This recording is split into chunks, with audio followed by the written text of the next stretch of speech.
une journée marathon pour les membres du Conseil national de transition, réunis en session extraordinaire depuis ce matin. Ils se succèdent au pupitre pour demander des éclaircissements au Premier ministre sur son plan d'action gouvernementale.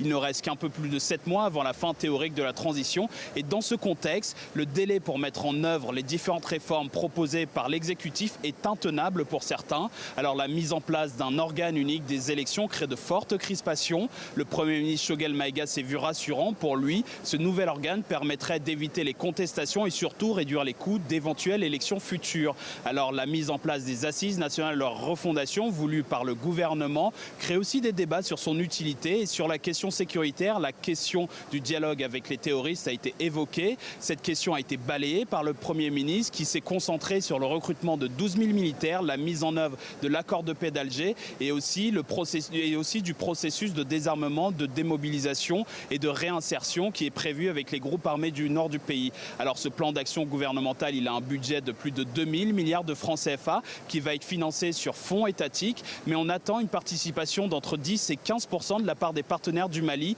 dixit le Premier ministre. Alors ce plan d'action gouvernemental, il va être voté d'ici quelques heures ou quelques minutes ici au Centre international de Bamako qui se trouve juste derrière moi.